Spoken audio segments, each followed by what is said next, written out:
السلام علیکم، ستړي مسئ، جوړ په خیر. نن یکشنبه د 1404 هجري شمسي کال د سنبلې د میاشتې د 20 نیټه چې د 2025 میلادي کال د سپټمبر میاشتې له 14 نیټې سره سمون خوري.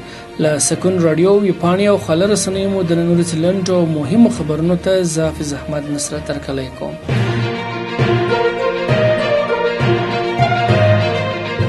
تاجکستان کې د افغانستان په اړه څلور اړخیزه غونډه وشوه. افغانستان لپاره د چین ځانګړی استازی یو شاوینګ پر خپل ایکس پاڼه لیکي د افغانستان په اړه د تاجکستان په کوربتوب د شانګهای همکاریو سازمان ناستې په څنډو کې د روسیې، ایران او پاکستان له استازو سره پر افغانستان خبرې کړې دي.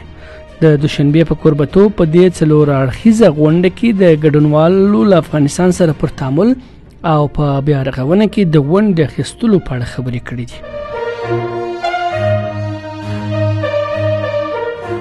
د هیواد په شمال کې د توتی میدان د غازو پروژې عملی چارې پیلېږي. د کانونو پټرولیم وزارت وايي د فاریاب او جوزجان ترمنځ د توتی میدان د غازو پروژې عملی چارې به نن د لوړپوړو چارواکو په حضور کې پیل شي.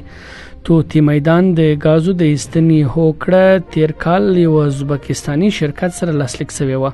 توتی میدان د غازو زیرمې شاوخوا 1000 کیلومتر مربع مساحت لري چې د ایستنې په پیل سره به تر ډیره د هیواد د غازو اړتیاوې پوره او زرګونو هیوادوالو ته به په مستقیم او غیر مستقیم ډول د کار زمینه هم برابر شي.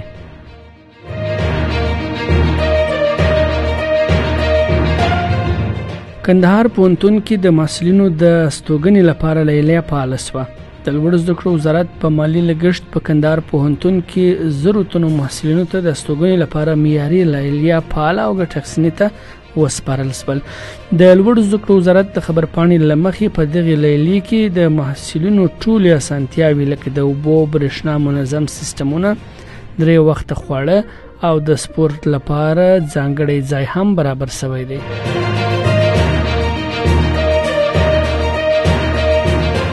تاجکستان کې د څلورو هیوادونو استازو د افغانستان په اړه خبرې کړې دي. د افغانستان لپاره د چین ځانګړي استازي یو شاوینګ د افغانستان په اړه تاجکستان په کوربتوب د شانګهای همکاریو سازمان ناستې په څنډو کې د روسیې، ایران او پاکستان له استازو سره د افغانستان په اړه خبرې کړې دي. یو شاوینګ پر خپل ایکس پاڼه لیکي چې په دې څلور اړخیزه غونډه کې ګډونوالو له افغانستان سره پر تعامل او بیا رغونه کې د ونډې اخیستلو په اړه خبرې کړې دي.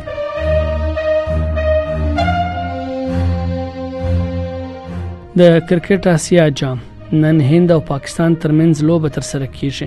د 2025 کال د کرکټ آسیا جام شل ورځو سیالیو په لړ کې نن د هند او پاکستان ملي لوبډلو ترمنځ لوبه ترسره کیږي.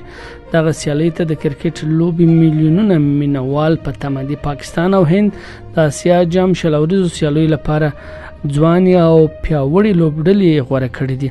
2025 کال آسیا جام شل ورځې سیالۍ په متحده عربي اماراتو کې روانې دي چې د افغانستان په ګډون 8 لوبډلې پکې برخه لري.